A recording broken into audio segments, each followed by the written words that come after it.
नमस्ते। आप सभी योग जिज्ञासुओं का स्वागत करता हूं घृण संहिता की व्याख्यानमाला के इस कार्यक्रम में।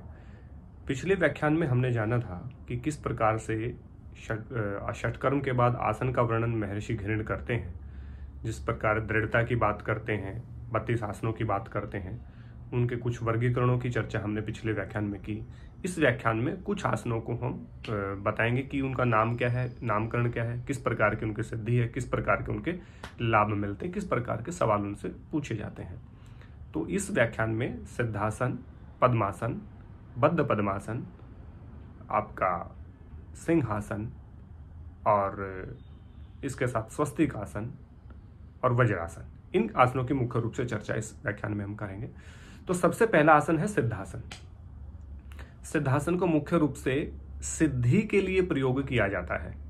सिद्धासन का नाम सिद्धासन पढ़ने के पीछे जो सबसे बड़ा तर्क है वो सिद्धि प्राप्ति के लिए लगभग सभी ऋषियों ने इसको सिद्धि कारक माना है। सिद्धि कारक माने योग में सिद्धि प्राप्त करने के लिए सिद्धासन को एक तरह से सर्टिफाइड किया गया कि इस आसन में बैठ के यदि साधना करते हैं, प्राणायाम करते हैं, या आप इस आसन की साधना करते हैं, साधना के रूप में इस आसन को लेते हैं, तो ध्यान के रूप में लेते, ध्यान करते हैं, कुछ भी करते हैं, क्रियाकलाप करते हैं, तो सिद्धासन आपको सिद्धि प्रदान करवाने वाला होता है। माने आपके अंदर अनेक शक्तियां सिद्ध करता है और योग को भी सिद्ध करवाने में सिद्धासन का सबसे बड़ा रोल होता है।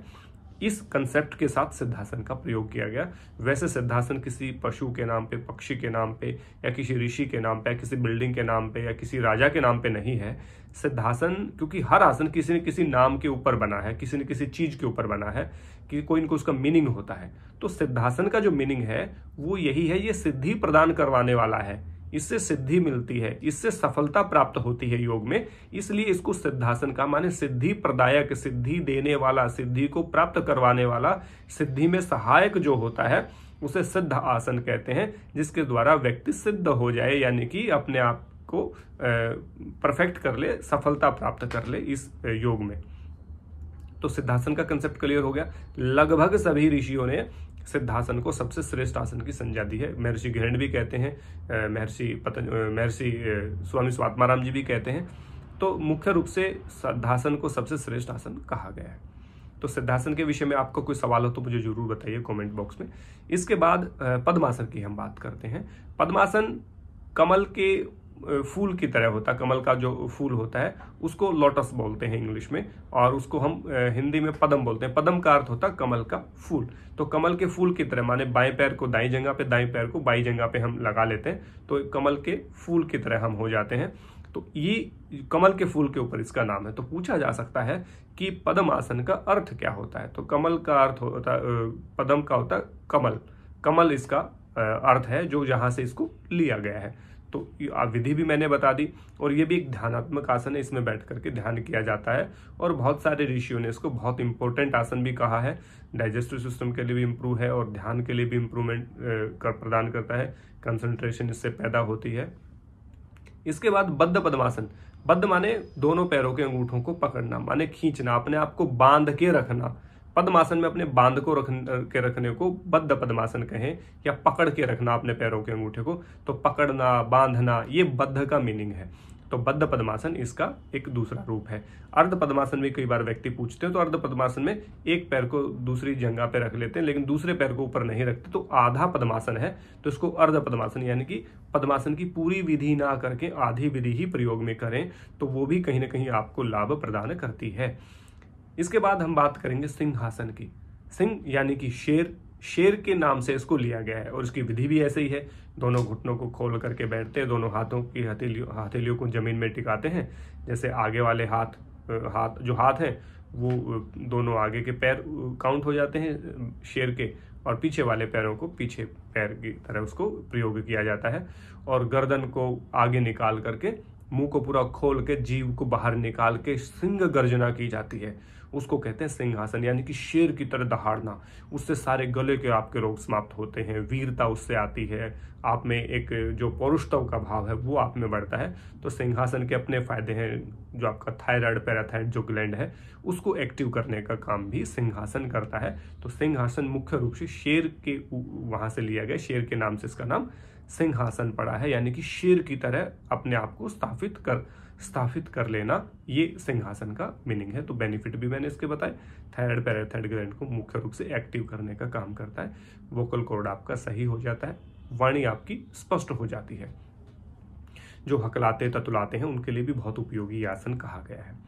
सिंहासन के बाद हम बात करते हैं स्वस्तिक आसन के बाद। स्वस्तिक आपने देखा होगा कहीं भी हिंदू धर्म पंथ की जो मान्यताएं हैं उनमें कभी भी कोई चीज ओपनिंग होती है, शुरू होती है, तो स्वस्तिक का चिन्ह बनाते हैं। उसमें ऐसे करके ऐसे करते हैं और फिर ऐसे करके ऐसे, इस प्रकार का जो चिन्ह होता है उसको हम स्वस्तिक बोलते हैं। तो स्वस्तिक हमारे यहाँ बड़ा शुभ माना जाता है।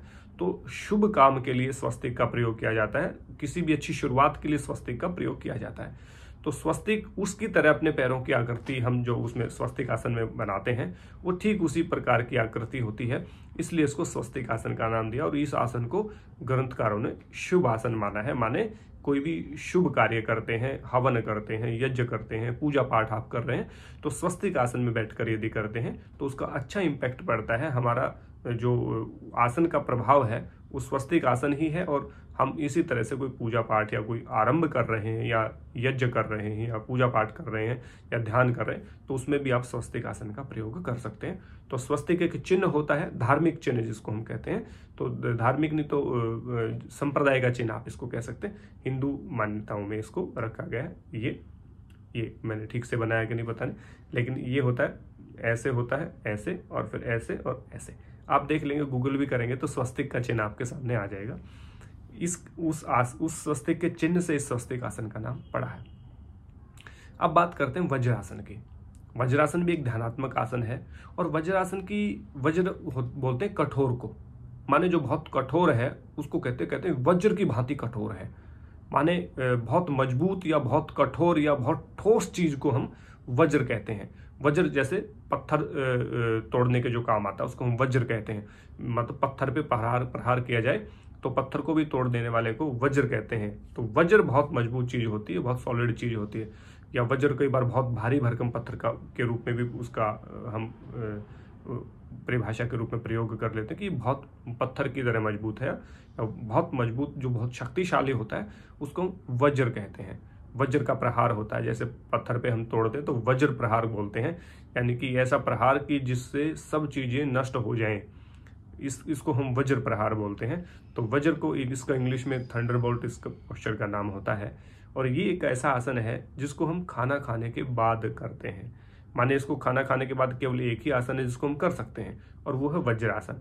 ये डाइजेस्टिव सिस्टम को इम्प्रूव करता है। माने जब हम दोनों घुटनों को फोल्ड करके दोनों पिंडलियों के ऊपर बैठ जाते हैं तो हमारे जो ब्लड का सर्कुलेशन है वो हमारी पेट में ही चलता रहता है, जिससे हमारा पाचन तंत्र दुरुस्त होता है। वैसे सामान्य हम देखें तो चल रहे हैं, बैठे हैं, खड़े हैं तो हमारे जो ब्लड का सर्कुलेशन है पूरी बॉडी में रहता है। लेकिन जैसे ही हम वज्रासन की स्थिति में आकर के बैठ जाते हैं तो घुटनों से नीचे ब्लड का सर्कुलेशन नहीं होता, क्योंकि यहाँ पे ब्लॉक लग गया। और घुटनों से थाइस तक भी उसका सर्कुलेशन इसलिए नहीं होता क्योंकि आगे का उसको वैक्यूम नहीं बन रहा, उसका प्रवाह नहीं बन रहा, तो वो यहाँ पे स्थिर हो गया।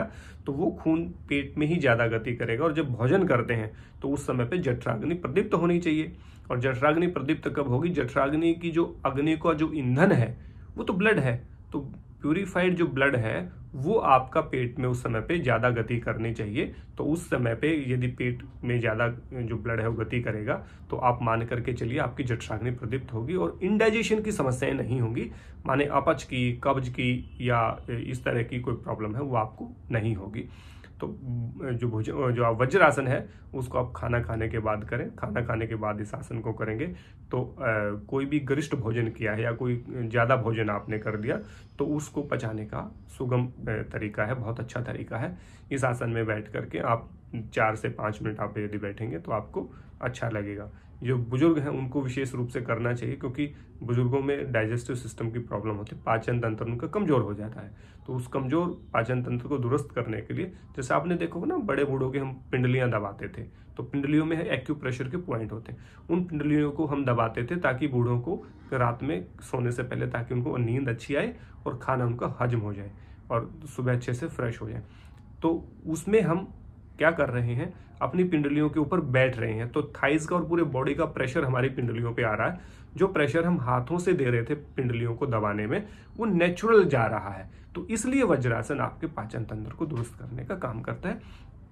ये उसके पीछे साइंटिफिक लॉजिक है। एक्यूप्रेशर का लॉजिक बता दिया और ब्लड के सर्कुलेशन का लॉजिक मैंने बताया। और कमर गर्दन इसमें सीधी रखते हैं। इसमें पढ़ भी सकते हैं, इसमें ध्यान भी कर सकते हैं, इसमें पूजा पाठ भी कर सकते हैं, इसमें आप टीवी भी देख सकते हैं, या जो आप न्यूज़पेपर रीड कर सकते हैं। तो इस आसन को लगा करके आप कई काम आप कर सकते हैं। तो वज्रासन का प्रयोग हो गया। वज्रासन कठोर चीज को कहते हैं, वज्र यानी कि बहुत शक्तिशाली कठोर चीज को वज्र कहते हैं।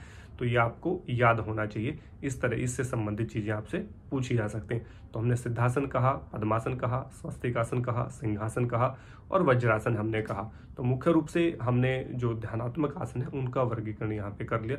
चलो, इसमें सिंहासन ध्यानात्मक आसन में नहीं था क्योंकि सिंहासन में थोड़ा सा क्रिया हो रही है, तो लेकिन फिर भी हमने उसमें इसको रखा। और इसके अतिरिक्त और भी जो आसन हमें याद आएंगे, या जैसे हम जो अब संवर्धनात्मक आसन है, नेक्स्ट लेक्चर में कुछ ऐसे कुछ आसनों को हम शामिल करेंगे जिनके विषय में चर्चा करेंगे। जो कहाँ है, कहाँ से लिया गया है, इसके बाद उसकी क्या उपयोगिता है, कहाँ से उसके लाभ क्या है, उसकी सावधानियां क्या है, तो उनकी चर्चा हम करेंगे। इन आसनों की हमने चर्चा की, इसमें कोई विशेष सावधानी नहीं, सभी व्यक्ति इसको आसानी से कर सकते हैं। हाँ, जिनके घुटनों में प्रॉब्लम है, घुटने रिप्लेस हुए हैं, उनको वज्रासन और पद्मासन करने में से बचना चाहिए और सिंहासन करने से भी बचना चाहिए। और सिद्धासन का और अर्ध पद्मासन का प्रयोग वो कर सकते हैं किसी भी अच्छे व्यक्ति से मदद लेकर के।